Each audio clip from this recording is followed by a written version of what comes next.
time. It's always difficult for me. I have a number of versions of this various talk. This one is called The Crusades Short, but that for me means 51 PowerPoint slides. So hopefully I'll stick with the time. We won't have to rush to anything.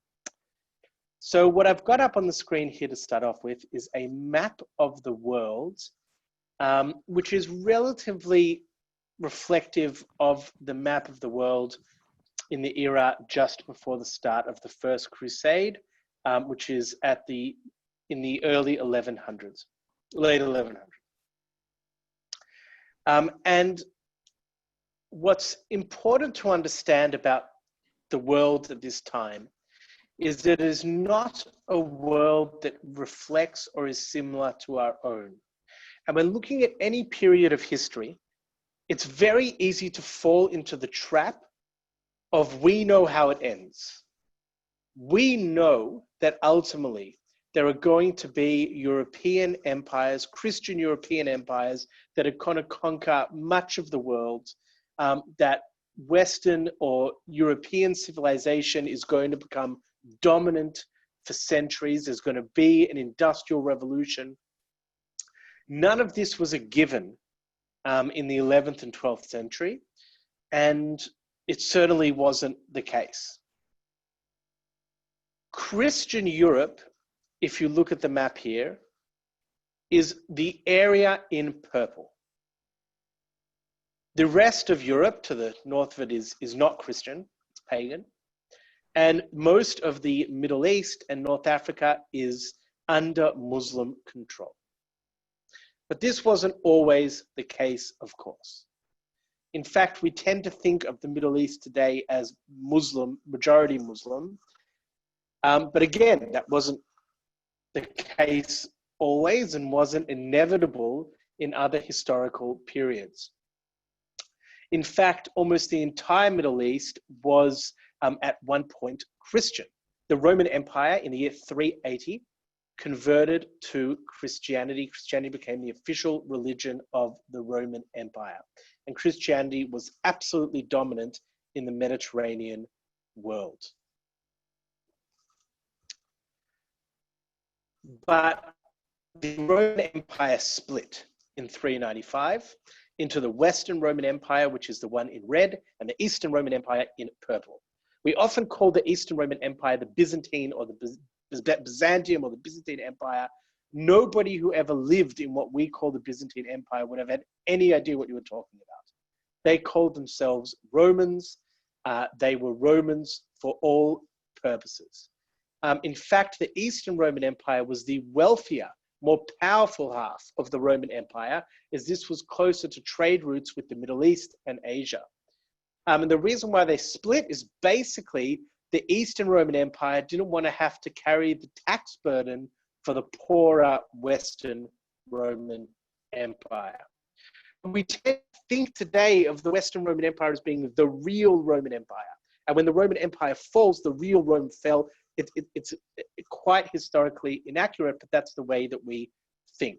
But ultimately, the Western Roman Empire did fall over a series of centuries and fell into a complete and utter collapse. It's very hard to understand how significant this collapse was.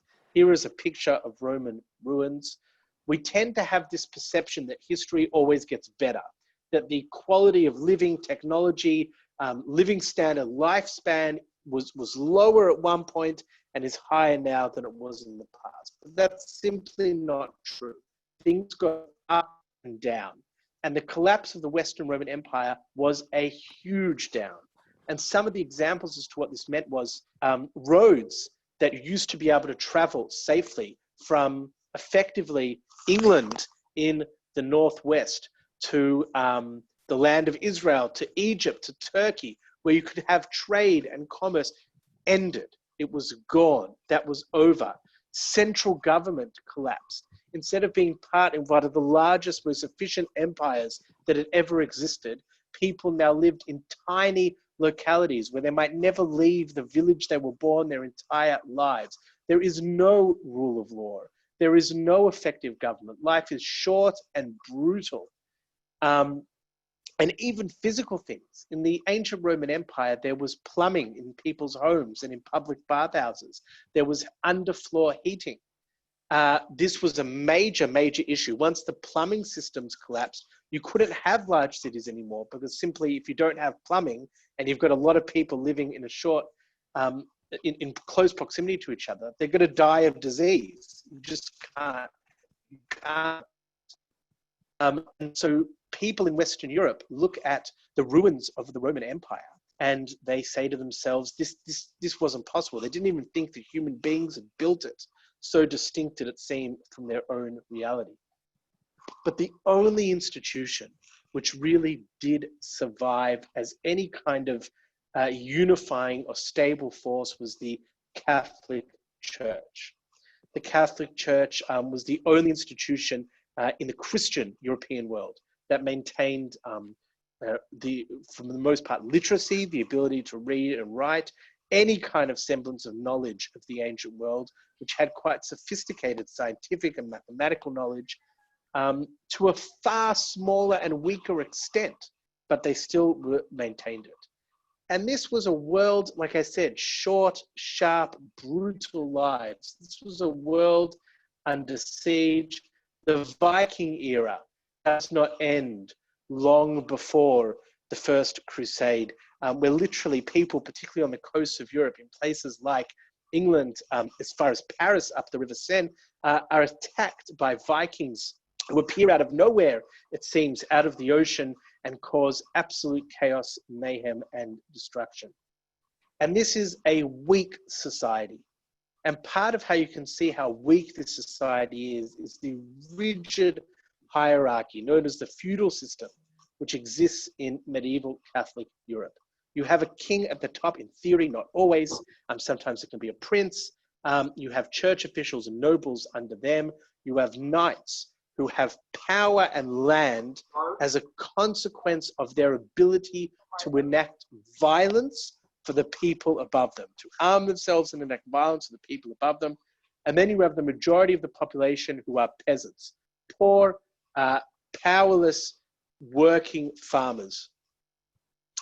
You might think that in Europe at this time, what mattered was land, that land was the real source of wealth. And that's true to an extent. But what mattered much more than land was people. Europe is underpopulated. There aren't enough people to farm Europe at this time. So control of serfs, of these peasants who are almost enslaved to the land on which they work, is the source of power and wealth. And as I said, the knights, the aristocracy, the knightly class that rules this country, these societies are brutal, unbelievably brutal. And this manuscript really shows this, how two knights fighting in a tournament, one,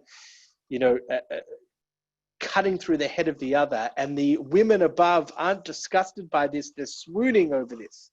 And this, I think, is a great reflection of this society, and in particular, the aristocracy, the powerful element in this society, its entire power base, its entire culture and identity is rooted in the ability to effectively enact and undertake violence.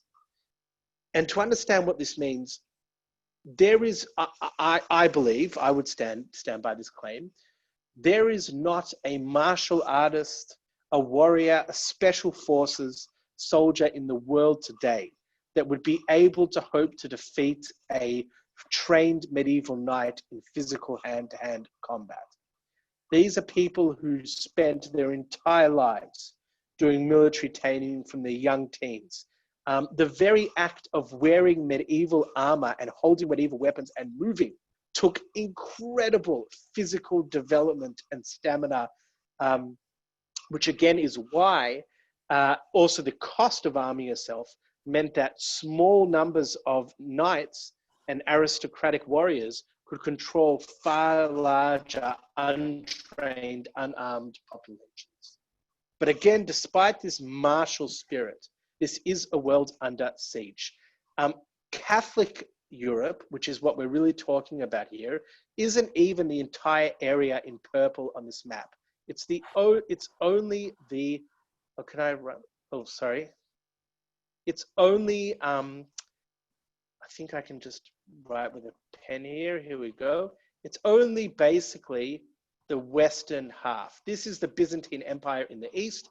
The western half is Catholic Europe. As far as Spain is already under Muslim control and will be for many centuries, Muslim world has moved up into the Byzantine Empire. All of North Africa and most of the Middle East, like the land of Israel, Syria, is majority Christian at this period of time. The population is Christian, but the rulers are Muslim. And the Muslim armies get as far in France as Tours, just outside of Paris. People often forget how close the Islamic world was to conquering Christian Europe. The Battle of Tours in 732, famously, he wouldn't have identified as French, but we call him French now, warrior Charles Martel, Charles the Hammer, defeats an Arab Muslim army that almost conquers Paris and France. But the perhaps most significant Western Christian ruler at this time is a gentleman known as Charlemagne, or Charles the Great. What's important to understand here, this is in 742 to 814 that he lives. Charlemagne, even as late as this date, doesn't really believe that the Western Roman Empire has collapsed. People can't see the scope of history when they're in it. From his perspective, from his understanding, the Western Roman Empire is still salvageable. And he actually proclaims himself in the empire spanning the area in orange here, modern day France, Germany, and most of Italy, as the Holy Roman Emperor. Historians joke that the Holy Roman Empire was neither holy nor Roman nor an empire, but nonetheless, it shows how people were still clutching at straws centuries later, hoping for the Roman Empire to return in the West. But indeed, as I said earlier, the Roman Empire had never really gone away. The Eastern Roman Empire, what today we erroneously call the Byzantine Empire, completely and utterly still existed. Its capital was Constantinople in 1453, conquered by the Turks or the Ottomans and renamed Istanbul, the largest city in Turkey. This was a Roman city, a Roman capital in all of its splendor, in all of its glory. This was the wealthier half of the Roman Empire. And the absolute center and peak of this empire was the Hagia Sophia. The Hagia Sophia Mosque, the Hagia Sophia Church, which you can see in this image.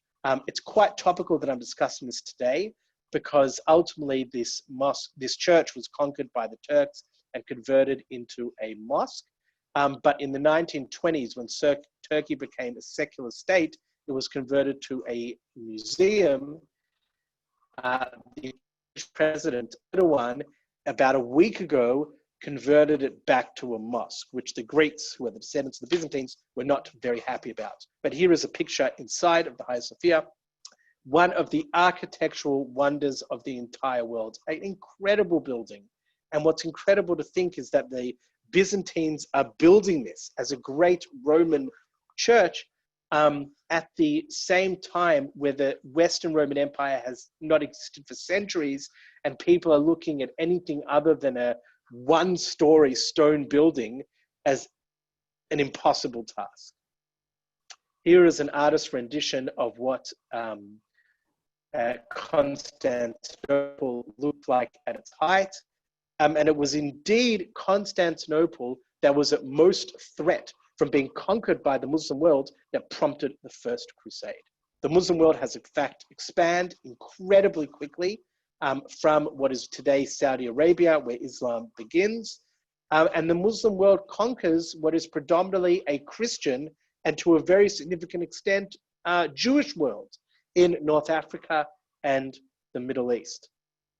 But this is a community divided in among itself as well. You have Sunnis who are kind of the mainstream Islamic group, and you also have Shia, who the Sunnis consider heretical, and a number of very strange subgroups that I think are worth mentioning for a moment.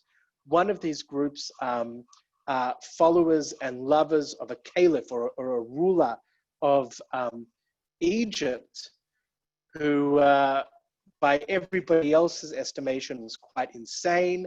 He made various laws such as banning being on the street during the day and only being awakened on the street at night.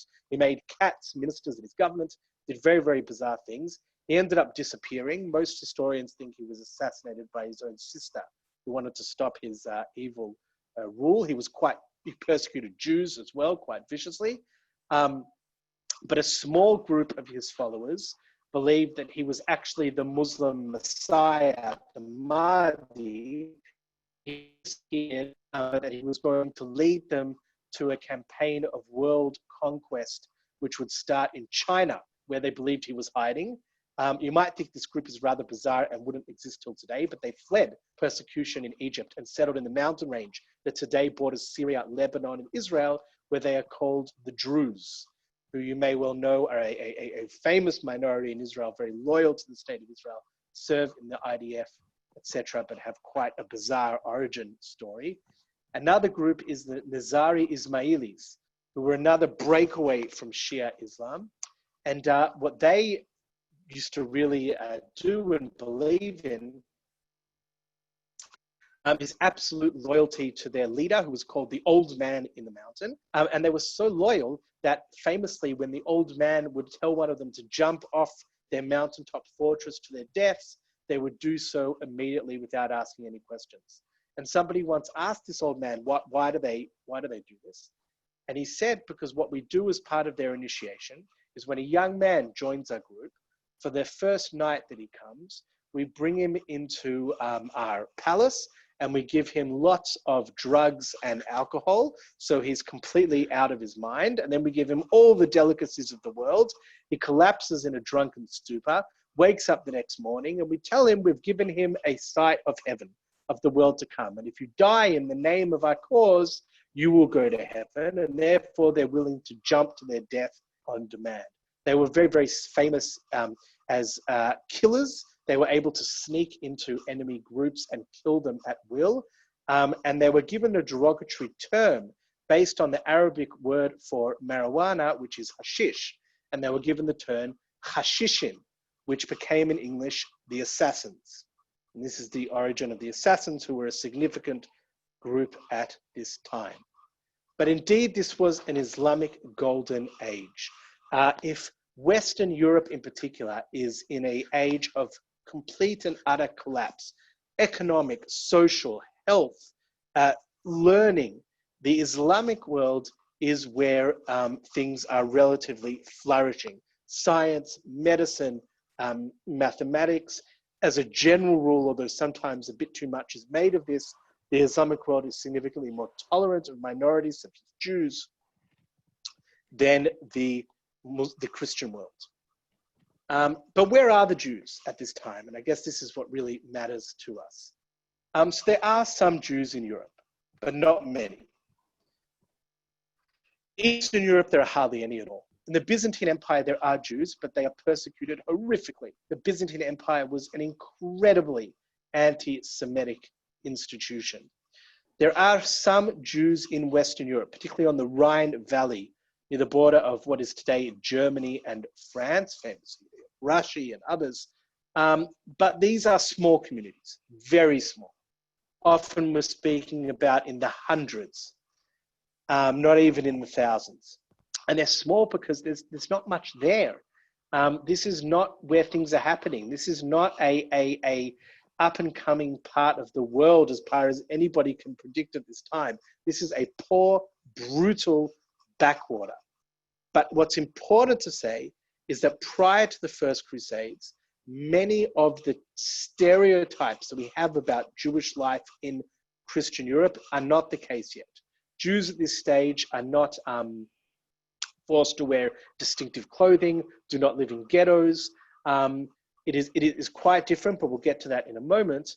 But where are Jews? There are a lot of Jews in Spain, and ultimately this becomes a very large, a very wealthy community, where under Islam, things are a lot better for the Jews than they will become later under Christianity. Bernard Lewis, a famous Jewish historian of the Middle East, once said something very apt, that life for Jews under Islam was never as bad as under Christianity at its worst, but never as good as under Christianity is at its best. What does that mean?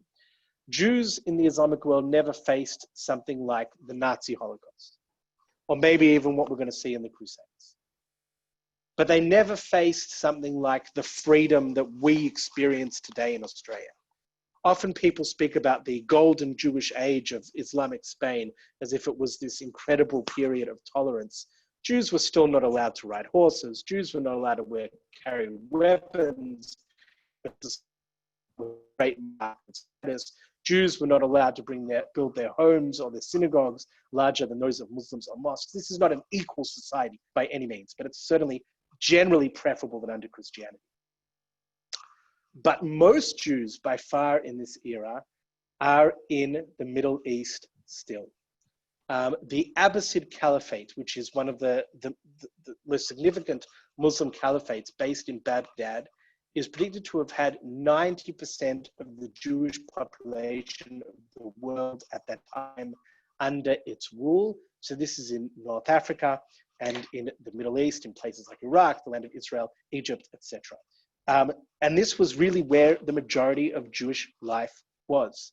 And there were intricacies here that we sometimes forget how significant they were.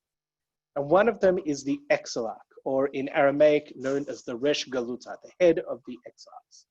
So already when the Babylonians destroyed the first temple, they took the Davidic line, the kings of Judah and their descendants, into exile, into captivity of Babylon, and they kept them as kind of these puppet, kind of quasi-puppet, quasi-real rulers of the Jews. And this was a very significant role, the Resh Galuta, the hereditary heir to the throne of King David, because they could always be used if you wanted to set up a puppet government in the land of Israel.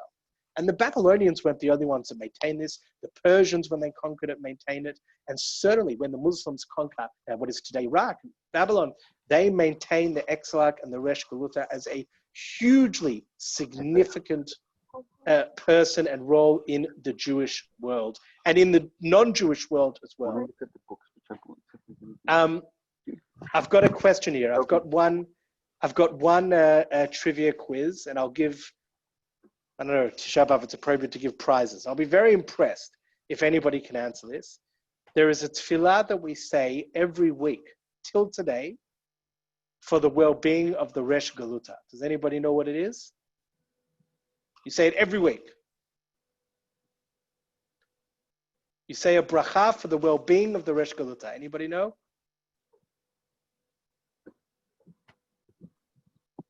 All right, I'll tell you. Someone said in the chat here, we've got some.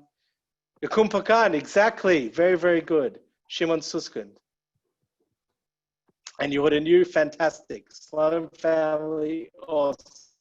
You got it. That's right. So next time, have a look if you haven't noticed that already.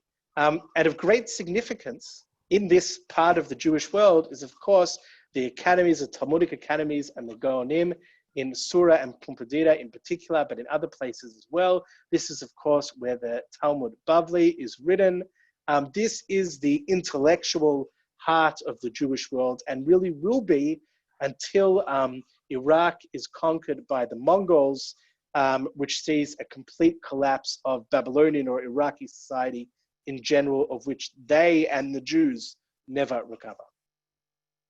But it's also important to remember that there are still Jews in the land of Israel in significant numbers. We often have this mistaken image in our minds that once the Second Temple is destroyed, the Jews are carted off to slavery and they're gone. Of course, that isn't the case. If that happens, who writes the Mishnah? If that happens, who's in the Bar Kokhba revolt, right? There's many, many revolts. And there were about a dozen revolts. Even after the Bar Kokhba revolt, Jews did not give up on the idea and hope of restoring Jewish independence in the land of Israel. And indeed, a great question. I would love one day for somebody to dedicate their life to answer this question. The closest is Israeli historian Moshe Gil, who's written a book about this extended time period. But nobody knows for sure, when did the Jews stop being the majority of the population in the land of Israel? We know they were the majority in 70. We know they're the majority during the Bar Kokhba revolt. We know You want to go a real stretch, that by the Ottoman Empire, they're not a majority. But when does that shift change? When does that shift change? And many historians accept that by the time of the Islamic conquest, Jews are still the majority of the population in the land of Israel. And some go even as far as to say by the First Crusade, Jews are the majority, but I think that's a bit of a stretch. But we know for sure that in 614, just before the Islamic conquest, there was still a revolt against the Roman Empire, or Byzantine Empire, the Eastern Roman Empire, by Jews hoping to regain control of the land of Israel and Jerusalem and rebuild the temple. 614, there was this really, if you look at it, the revolt of 66 CE, when the Second Temple is destroyed, doesn't really end until 614, which we often don't think about. But as I said, life for Jews in medieval Europe isn't that great. And this image of showing Jews wearing the distinctive Jew hats, being associated with the devil and whatnot, is really reflective of what's going to come after the Crusades. We'll get to that soon. So why did the Crusades start? I could speak about this for 7 hours and not get to the end of what I want to speak about, but I'll surmise. Basically, there's a pope named Urban II, and he calls a crusade. Some say that the reason for the crusade was an early example of European imperialism. I think that's a bit of a stretch. It's not very realistic to me. The major excuse given is to defend the Byzantine Empire. The Byzantine Empire, who are not Catholic, it's a different branch of Christianity. Orthodox Christianity are under threat from the Muslims and send a quest of assistance to the Pope. So the Pope says, we're going to go and we are going to save the Byzantines by reconquering the Holy Land. The Muslims had conquered the Holy Land like 350 years earlier, so it was a bit of a delayed reaction. But this is what he declares, and all of the counts say that the crowd basically checked out the words in Latin, Deus vult, God wills it. But the will of the Pope is emphatically clear. He wanted the knights to go, these martial, armed, highly skilled warriors, to go and help the Byzantines and conquer what for Christians they call the Holy Land, the land of Israel. That was his plan. And he said something that didn't exist before in Christianity and set a pretty dangerous precedent, I would say. Now, Christianity, you have to understand, is a religion that, in theory, doesn't really permit violence. It says if somebody hits you on one cheek, you have to give them the other cheek. How do you justify violence in a religion that doesn't really allow it?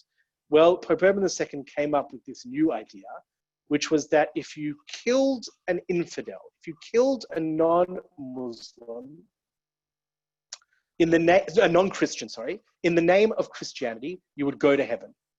It's never existed in Christianity before, but he invents it. So what happens is a whole bunch of people say, that sounds pretty good.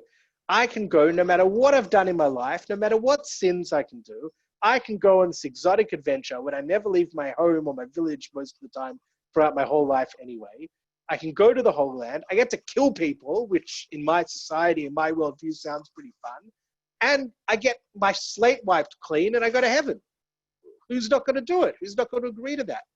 And so a whole retinue of poor Europeans, of impoverished peasants, leave their land, which is the last thing that the aristocracy from the church are very close. They're often siblings. Generally, the firstborn son becomes the knight and the secondborn son doesn't have anything left, so they become the priest. The poor peasants go on the crusade first. They're led by this man named Peter the Hermit, who all the accounts say was particularly smelly, rode a donkey, and he leads them by foot on a walk from literally France today to... but they find it's pretty far. It's pretty far if you're going by foot. Not many people want to help them because every time they come into a village or a town, they basically destroy it and eat everything, leaving everybody to die of starvation. And so things get pretty nasty for them. It gets pretty slow. They start dying. And eventually they kind of say, well, this is going to take too long. Are we ever even going to get there? Are we even going to see any Muslims to kill? we have infidels here. We have non-Christians here, and that's the Jews. There's not many of them, but they're around. And so this first kind of wave of the crusade, this unofficial wave of the crusade, start killing Jews throughout the Rhineland in France and Germany. Now, initially, this will change, but initially, at the time of the First Crusade, the church does not want them to kill Jews. They're against it. And the church and the aristocracy actually at times protect the Jews from the rabble, so to speak. We'll change later, but that's what happens here. And the reason why the church doesn't want them attacking Jews is exemplified in this image. So I've got two versions of it, one on the left, one on the right, is a version of medieval Christian artwork called Ecclesiasta and Synagoga. First, I'll say you have to understand how significant statues in the medieval world were. This is a world where the overwhelming majority of the population can't read or write, are living in abject poverty, never leave the village in which they're born. And there's not much to see in a medieval village, except for the church. And so the physical images that are on the church are going to be amongst the most stimulating and significant people are ever going to see. So they have real power. And what they choose on many, many medieval churches to display is this Ecclesiasta and Synagoga. We have on the left, Ecclesiasta, or the church. She is portrayed as a upright woman, strong, powerful. She's holding up her images. She's holding up her chalice. She's got a crown on her head, and she's got a straight staff. Next to her is Synagoga, or the synagogue of the Jews. And she is bent over. She has no crown. She is blindfolded. She is holding her book, the Torah, to her side, and her staff is broken. And the image and the message being sent in this image is that God has forsaken the Jews because the Jews are blind. The Jews don't see who the real God is, but the Christian, the church, is upright and proud. And so the church doesn't want the Jews dead. The church wants the Jews around but suffering as a living testament to the failings and godlessness of the Jews, but the blessings and the love of the Christians. So they don't want them, so it serves their interest for them to be around, but suffering and subjugated. Ultimately, the official crusaders arrive in Constantinople, the knights.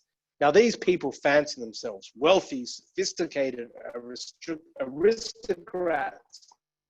The world they come, Western Catholic Europe, they are. But they arrive in Constantinople, in the Byzantine or the Eastern Roman Empire, and they see the civilization that had not existed in Western Europe for hundreds of years in its absolute height in Eastern Europe. And they don't understand. This would be the equivalent today of taking somebody from the Papua New Guinean highlands who'd never seen electricity or running water and putting them in the middle of Manhattan. It's incomprehensible to them. But not only that, they start to say to themselves, why are we coming to defend them? Surely they're more powerful than we are. And the Byzantines or the Romans see the Crusaders and say, oh my goodness, look at this rabble. These aren't wealthy, powerful knights. These are cavemen.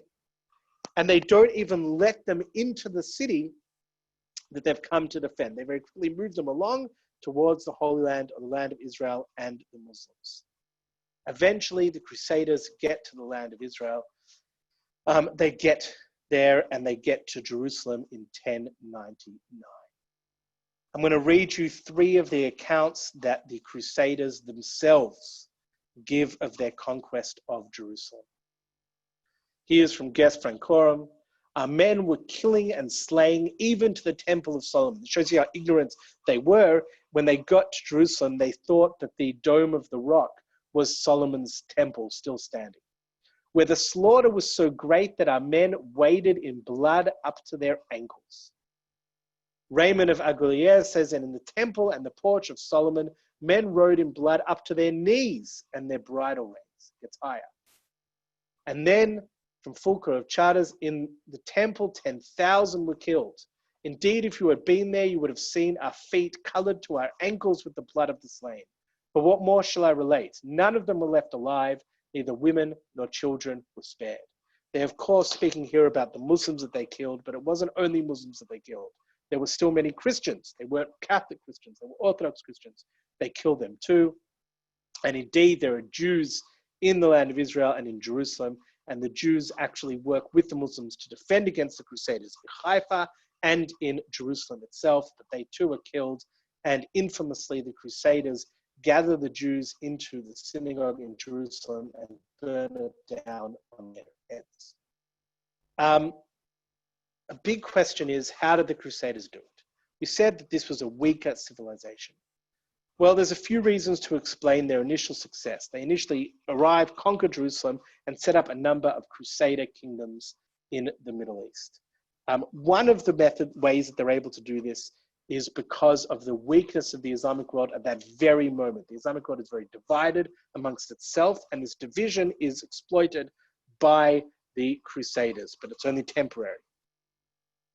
A second element that they have to their success, initially, is based on the way that they fight. There is a man who has a podcast, his name is Dan Carlin, called Hardcore History, and he made an amazing analogy, I think. I'm not much of a fan of boxing. I don't really know anything about it, but he gives this analogy, which I hope will resonate, is that the West, Europe or Western civilization, has always fought like Mike Tyson. What does that mean, like Mike Tyson? Mike Tyson was like the strongest boxer there ever was. And Mike Tyson's technique was always, I'm stronger than anyone, I punch harder than anyone, I'm going to knock them out. And this is the way the West has always fought. Obvious force. You're straight up brute force.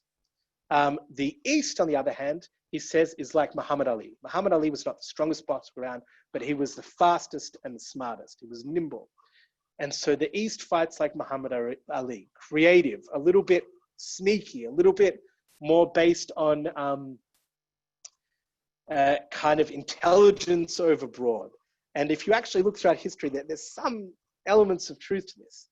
And what the Crusaders managed to do is they're simply heavier. They've got heavier armor. They've got larger horses. They've got larger, heavier weapons. And this overwhelms the Muslims to begin with, but it will turn around. We'll see that in a moment. Another technique that they use is very similar to what they use to control Western Europe itself, and that is building huge fortified castles. This is Crac the Chevalier, which is in Syria, currently still being used as a military fortress in the Syrian civil war, which is quite incredible. And this was like the aircraft carrier of the medieval world. A small group of heavily armed and highly trained knights would be based in these castles. They would be dotted over the high points, controlling the landscape. And you didn't need to control the whole territory, but you just need, the population needed to know that if you wanted to, you could send your cavalry galloping out of these strong points, and they could control and destroy the population, which still consists of Muslims, Eastern Christians, and Jews. They make a number of chivalric orders, such as the Knights Templar, who are based in, again, what we know today as the Dome of the Rock, but what they call the Temple of Solomon. And they managed to control for a few decades and hundreds of years in various areas. But ultimately, there is a gentleman named Saladin, or Salahuddin in Arabic, famously who his dog was, who Saladin's physician was. No, it was the Rambam was his physician. Yeah, exactly, for a period of time. And he unites the Arab and Muslim world and basically reconquers Jerusalem for the Muslims. His most famous battle, where he really broke the back of the Crusaders, was in a place called Hattin, which is in the Galil in northern Israel. And this shows you the technique that they used, where they used the Crusaders' strength against them. They drew the Crusaders out to battle in Hattin in the middle of summer, when they knew the Crusaders would be exposed in their heavy armor, where there was only one source of water. They cut off the Crusaders for that one source of water, lit the grassland on fire. The Crusaders, if they don't die of thirst and heat, burn to death. and the Crusader army of Jerusalem is destroyed almost without a physical fight. There were still a number of unsuccessful crusades after this to recapture Jerusalem from the Muslims, and it is in these crusades that not only the poor peasant crusaders, but the wealthy aristocracy and knighthood attack and kill Jews en masse. One of the worst perpetrators of this was a gentleman named Richard Plantagenet, who was one of the leaders of the Third Crusade. Richard Plantagenet lived almost his entire life in France, spoke French. He visited England a couple of times, but he hated it. He thought it was a damp backwater. He was a bit of an unsavory character, even as far as it refers to Christian aristocrats at this time. He fought against his own father. He got him captured and sold the ransom of the country that he lived in, almost the entire treasury to get his ransom. But for some very, very strange reason, the people that he hated in England, which was a small part of his kingdom, the backwater, the major part was in France, gave him the title Lionheart. They call him Richard the Lionheart. There is a statue of him, as you can see here, outside Westminster Parliament, the Parliament in London. For some very strange reason, they're very fond of him. He wasn't particularly fond of them. But these military crusades all ultimately fail in reconquering Jerusalem. And the Crusaders, really clutching at straws, do something called the Children's Crusade, where they basically come to the conclusion that God must have abandoned them because he doesn't allow them to have military victories anymore against the Muslims. Children are innocent and pure. Therefore, what we're going to do is we're going to get all the orphan children in Europe and we're going to send them by foot again to the Holy Land, where surely God will only have no choice but to open Jerusalem in front of them. Doesn't quite happen like that. But as soon as they enter Muslim territory, they are simply taken into captivity, sold into slavery, and never heard of again. In one of the final crusades, just to show you the insanity and barbarity of this entire enterprise, the Crusaders actually sack and destroy the city of Constantinople itself, the Christian city that the Crusades were started to save and defend, and Constantinople never really recovers until it's conquered by the Ottoman Turks in 1453. In 1291, the final patch of earth controlled by the Crusaders in the land of Israel is conquered. This is in Akka or in Akko in northern Israel, where the Crusader fortresses can still be seen. So indeed, we see here when this happens, the Christian world, is very much a world in retreat, a world under siege. Who conquered who? Well, ultimately, the Christians don't conquer the Middle East. They don't conquer the land of Israel. They're thoroughly defeated, and the Middle East is finally Islamized, as it is for the most part till today. But in many ways, you can say that in cultural sense, the Islamic world conquers Europe, because the Crusaders who return bring much of the mathematics, the science, the technology that had been lost in Europe, but still existed in the Islamic world, back with them. And so many words that we used in English, like algebra, even alcohol, ironically, are Arabic in origin. And of course, perhaps the single most significant development is what we call Arabic numerals. In Europe, up until this time, they used Latin numerals, the ones that look like I's and V's, which are extremely complicated and limiting in terms of practical mathematics in building and whatnot. What we call Arabic numerals, which are actually from India, but got to Europe via Africa, the idea that you can have 1, 2, 3, 4, 5, 6, 7, 8, 9, 10, etc., in much simpler digits really does change Europe. And this is when things in Europe for Jews get so much worse. Europeans never give up on the idea of crusading. Even the conquest of the Americas by the Spanish and the Portuguese is coaxed in the language of a crusade.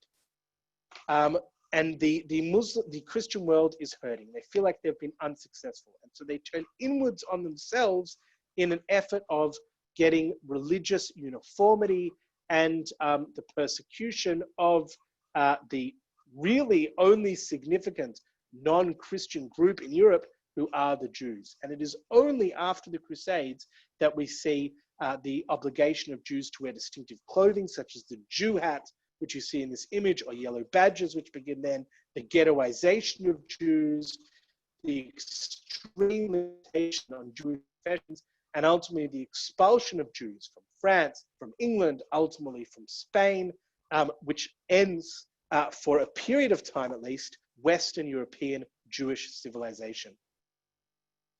And so Jews have to go somewhere. The Jews of Western Europe have to go somewhere. And so for the most part, they don't really know where to go. As we said, the kind of capital of the Jewish world at this time is in Iraq, in Surah and Pulpadita, but by the 12th century, that is destroyed by the Mongols and is really not a place that is desirable for migration. We know where most Jews are living at this time in the 12th century because of the travels of the very famous Binyamin of Tudela, a Jew from Spain, who travels throughout the Jewish world and leaves this incredible record of his journey. He travels all the way from Spain to southern France, to the Byzantine Empire, to Iraq, to Yemen, to Egypt, to the land of Israel, etc. And we know, based on his account, where the major Jewish communities are. And one place that they are certainly not is Eastern Europe. You know, it's amazing. We sometimes have this really funny view of Jewish history that you have like the destruction of the Second Temple, and then all of a sudden you have like the Eastern European shtetl, and then you have the Holocaust. And that certainly wasn't the case. By this stage, there aren't even really Jews in Eastern Europe at all, maybe in tiny, tiny numbers. But there is a new empire on the horizon. The area in red that you can see here is basically the greatest extent of this empire, called the Polish-Lithuanian Commonwealth. And this new empire is looking for literate people. It's looking for people that can lead trade, that can have an international presence. And as Jews are being expelled from Western Europe, it is to this Polish-Lithuanian Commonwealth that they move. And indeed, you can say that 99% of the cases, Jews that become, certainly in the Eastern region, German Jews, Ukrainian Jews, Russian Jews, Baltic Jews, Lithuanian Jews, all start off as Polish Jews, because Poland controls all of this territory until Poland is conquered, and then Jews become not citizens, but residents of those other states. But it is Poland that is the rising empire that welcomes the Jews. There is an image here that is part of an entire series of Polish cultural artworks depicting in the Polish view, the open arms in which Poland embraces Jews freeing Western Europe. And in many ways, this isn't inaccurate. Poland, for centuries, is far more tolerant of Jews than any other European state on any significant scale. Polish currency in this era has Hebrew on it. This again is not equality by any means. It's not would have done in this circumstance if you had the choice, but it's better than what they are fleeing. And I did a course 2 summers ago in Yad Vashem, and they said something to me that I think is quite incredible and reflective of this fact. Poland in Polish is called Polska. Jews have not referred to Poland as Polska. They've referred to Poland in one of 2 names, which are not Polish in origin. One is Polin, and one is Polania. Polania doesn't really have much of a meaning, but Polin in Hebrew from its root means Polin. Here we lie. Here we sit. And in Yad Vashem, they taught me that you can almost with certainty tell when a Jew left Poland based on which word they use. Those that left prior to the Holocaust refer to Poland as Polin, this far more positive, affectionate term that here we lie. Here, finally, we can be safe. Here we can be accepted. And Polania, which is a far more generic term with none of that affectionate tone. And indeed, Jews really do live in Poland again, we have to be measured here, relative safety until Poland is itself conquered by Russia, Prussia, and Austria, and things get much, much worse for Jews of Eastern Europe. But indeed, the entire culture of Eastern European Jewry that we think and view as being so synonymous and so much of a given, only comes into existence, one could argue, because of the Crusades, their failure, and the consequences of that really change the trajectory of Jewish history. That was far quicker than I thought it would be, but I assume that that's probably okay with people. That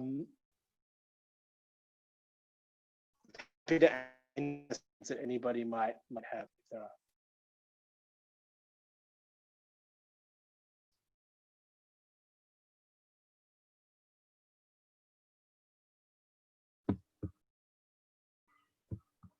Anything at all?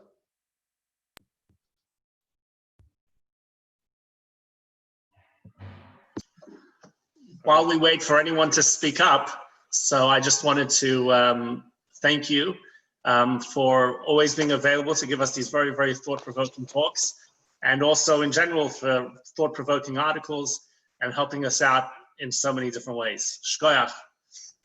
Thank you for inviting me. Fascinating, Zach. Fascinating. Appreciate it. Shkoyach. Thank you very much.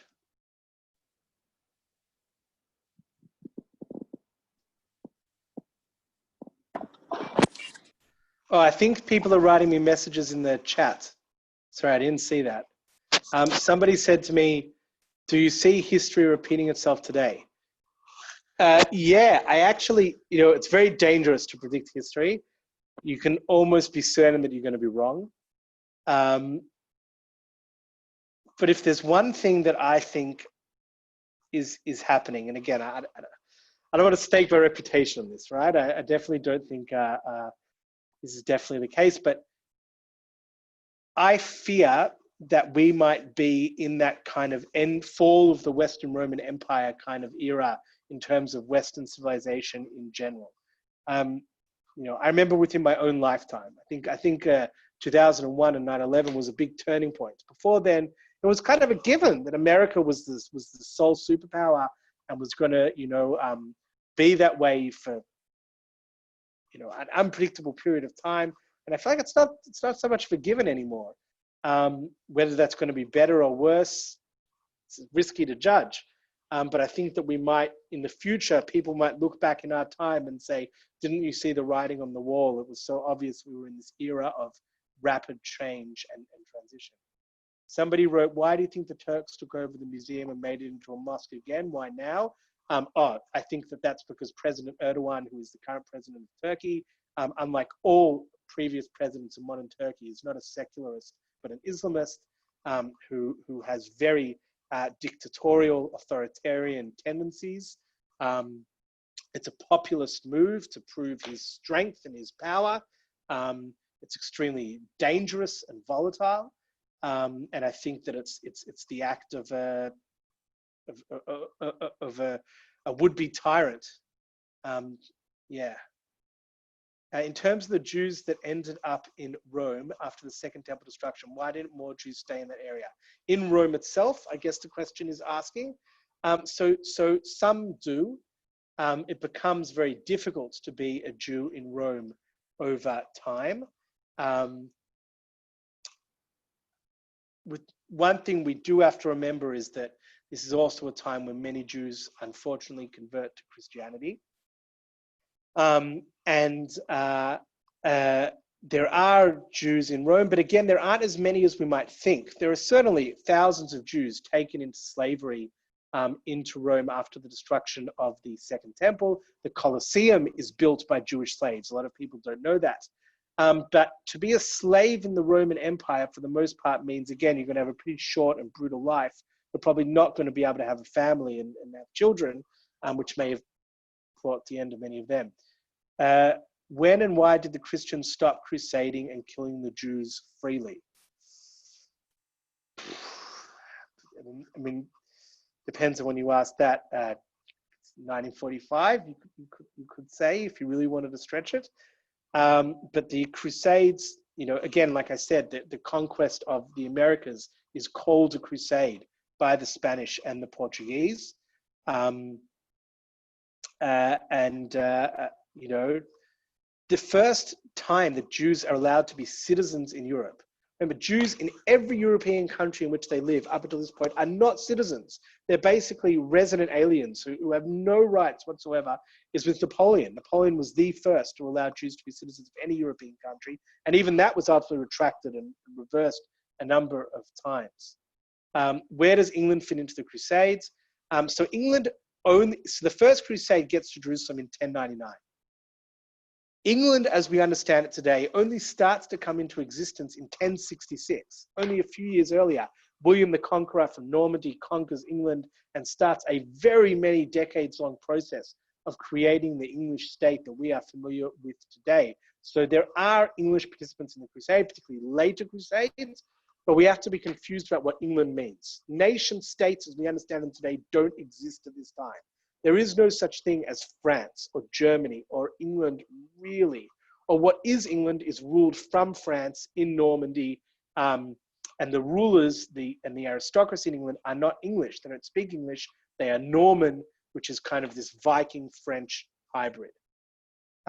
Were any of the Crusaders tried for murder or the senseless killing? There were incidences where the church got upset at the peasants for killing Jews in the first crusade, and there are incidences in medieval Europe of people being tried and punished for the murder of Jews, but it's a minority of cases, and for the most part, no. What was it that you mentioned about the Knights Templar? The Knights Templar are a group of fighting monks who are established to protect the Crusaders. The Crusades, one of their biggest downfalls is always that they never have enough people. There are not a mass movement of Christian Europeans to the land of Israel. Some move, they establish even their own monarchy, the Kingdom of Jerusalem, the Kingdom of Antioch, but they never have, like the Havdil and Aliyah of masses of people. And so they need these small groups of warrior knights, like the Knights Templar, the Knights Hospitaller are another one, the Order of St. John is another one, who are kind of, protect the roads, protect pilgrims, keep things open. When did the Crusades stop? Again, it depends on who you ask. Certainly, as I said, the Spanish and Portuguese called their conquest of the American Crusades.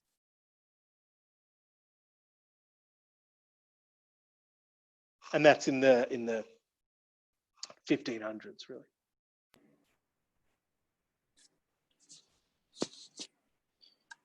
You said, hey, Zach, just want to say thank you very much. Very well done, very insightful and interesting. So thank you.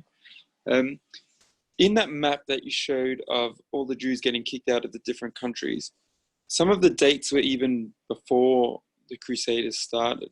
So did everyone just hate the Jews before that, like for other reasons?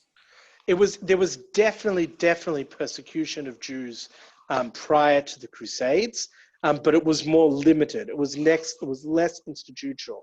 It was local. Again, you have to understand, Europe at this time, there's no central systems of government. There's literally thousands of small principalities and different independent units of government that are fighting each other constantly. And so there were individual rulers who decided through various times to expel or persecute Jews more than others. Jewish life at this time is not pleasant by any means, which is also why there aren't that many Jews in Western Europe. There's not much to inspire one to move there. But the massive systemic persecution of Jews that's run by the church on a massive scale in Catholic Europe, and an institutional scale, really starts after the Crusades.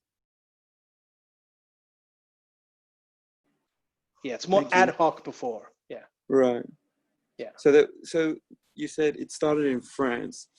I guess so. France were trying to rebuild their empire, but no one else was really having any of it. Well, there's no such thing as France as we understand it today at this time. It's in what we would, the area of the map that we today call France.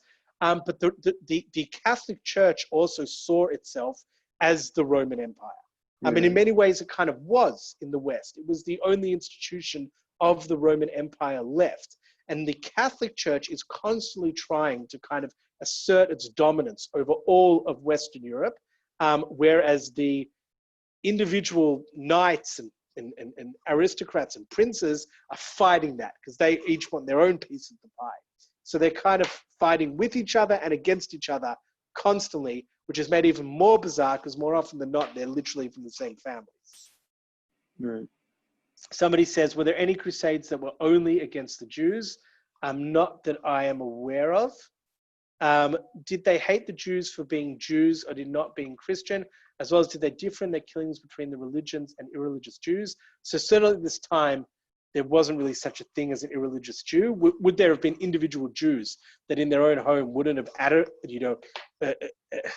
adamantly adhered to halacha? Of course, but there was no such thing as a secular Jew at this time. There was no such thing as a secular anybody. Everybody was either Catholic or Jewish, and so there was definitely no distinction.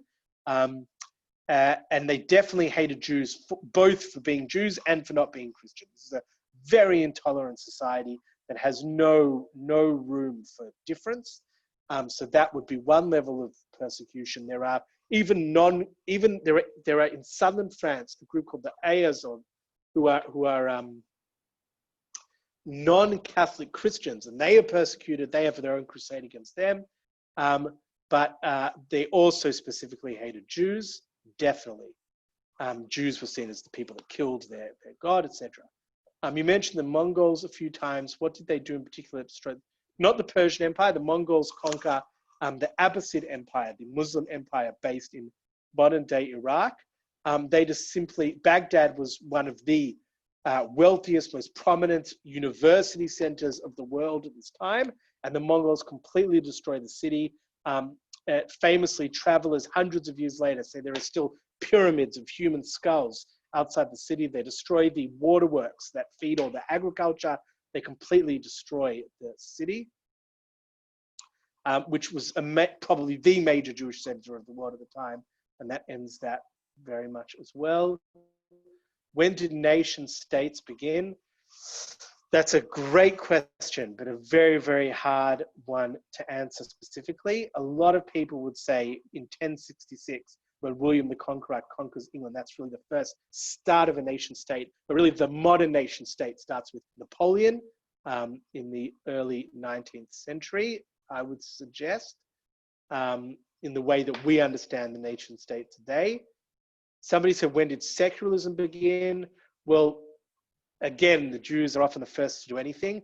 A lot of people would say that Baruch Spinoza, who was a Dutch Jew, who was the first kind of Jew to leave the Jewish community and live in non-Jewish society, but not convert to Christianity. It was generally, if you wanted to leave the Jewish world, you had to convert to Christianity. You weren't allowed to live as a non-Christian outside of the Jewish community in the Christian world.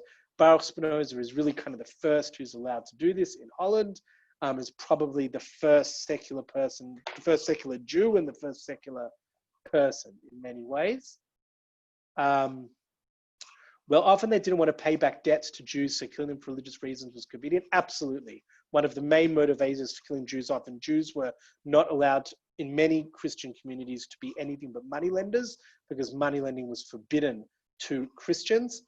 So Jews would be forced to do this, which made them even more hated. And often it was a convenient way to clear your debts. You kill the Jews, give a religious excuse, and your debts are gone. Absolutely. Somebody else says here, do you know the reason that the Dome of the Rock is where the temple should stand? Because it's a place where Avram circumcised Yitzchak, which doesn't really affect the Muslims, right?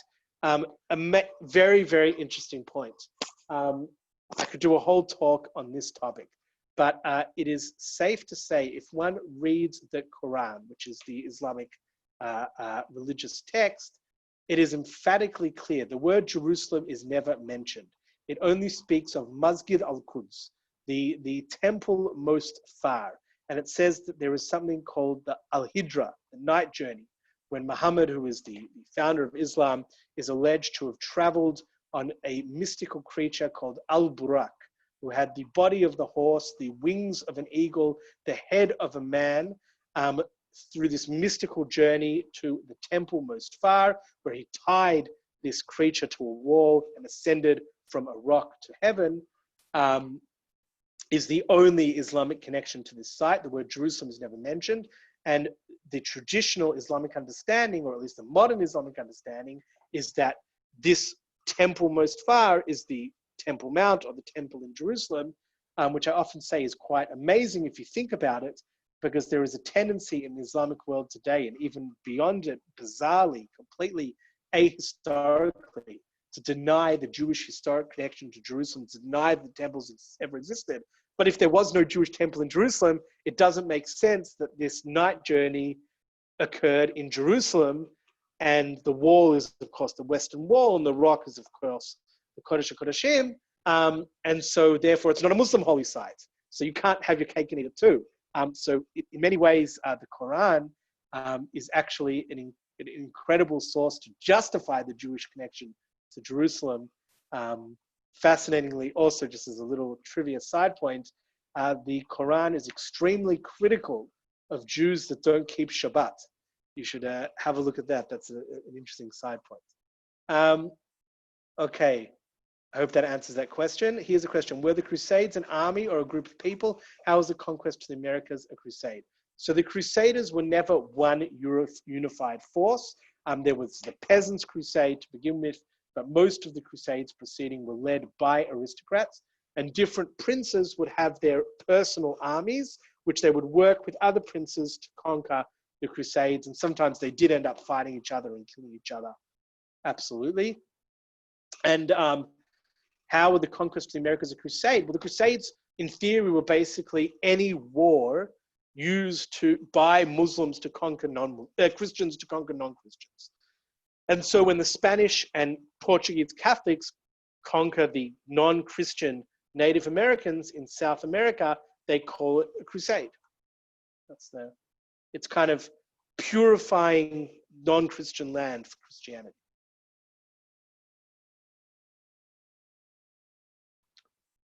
Yeah.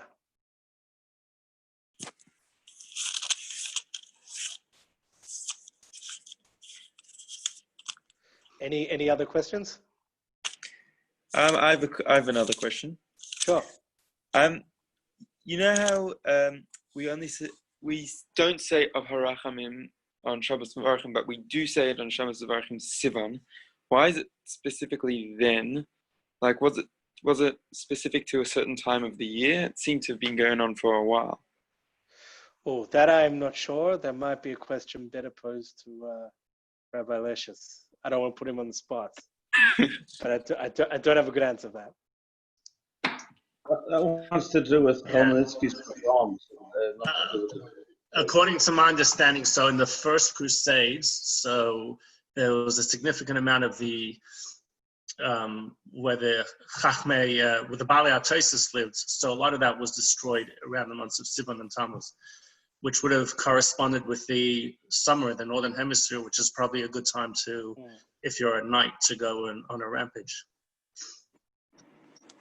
Yeah, that makes perfect sense to me, absolutely. And certainly that it is that area where the Baalei HaTosfos and Rashi lived, which is the Rhineland, where these massacres of Jews definitely took place. Thank you.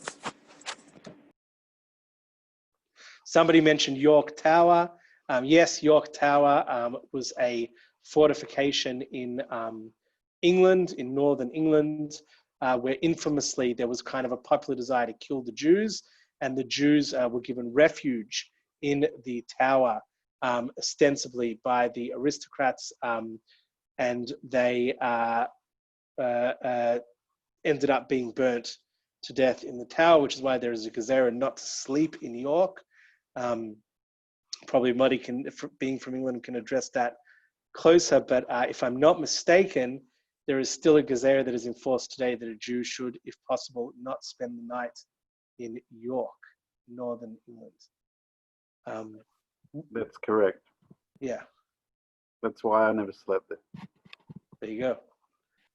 So which crusade was Russia around for, with the famous story with the 3 horses and 2 people?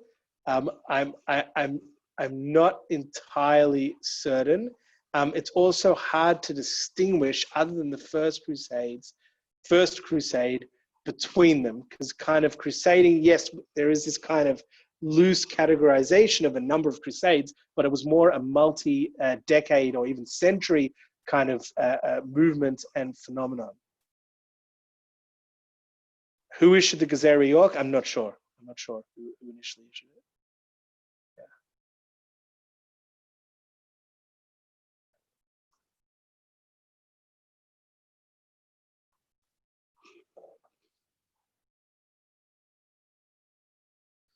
How many crusades were there? Again, it's a difficult question. Some people say 12, some people say more. It's really hard to categorize, and it also depends on what you can call the crusades.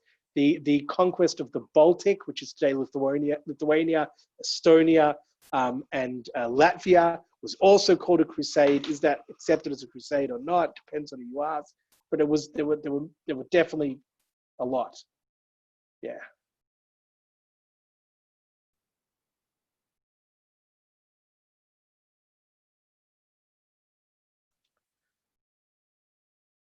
Did the Christians ever apologize to the Jews for the Crusades? Yeah, it was a second Lateran Council by the Catholic Church, where there was a kind of somewhat of an apology for persecution of the Jews throughout the century. I don't think on a massive scale. Certainly in popular imagination, the victims, the real victims of crusade, which in many ways they were, are the Muslims. And there is a lot of discussion today about kind of seeing the Crusades as the start of this multi-century conquest and imperialism of Europeans against Muslims, which I think is a bit of a stretch. It's really a distinct phenomenon. And certainly whilst far more Muslims were killed in the Crusades than Jews, the impact on Judaism long term would have been far worse and far more significant. And not only that, it's only really in the modern era that the Islamic world really thinks about the Crusades. Because whilst the Crusades were really significant for Europe, the Mongol conquest in the other kind of side of the Middle East that I mentioned was far more destructive and far more long-term consequences. And it was a similar time frame. And so actually in the Islamic world for centuries, they didn't really remember the Crusades. They remembered the Mongols. And this all changed. This is, I think, fascinating.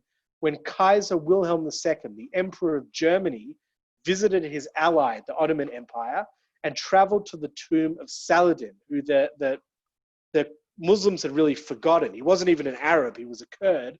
And he laid a wreath at the tomb of Saladin. And he said that Saladin was this great hero and this great man.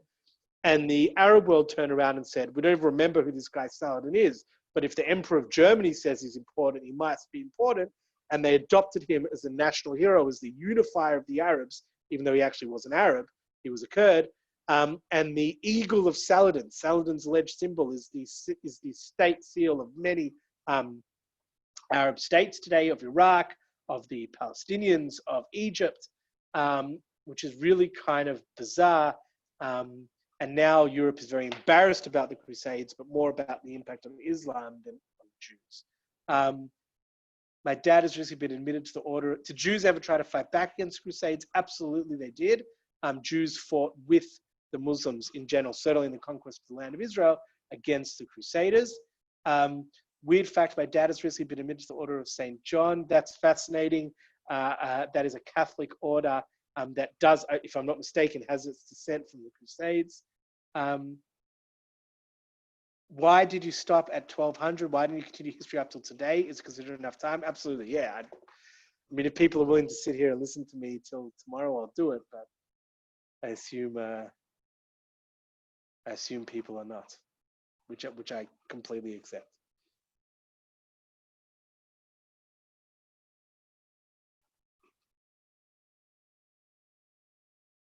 Oh, okay, all right.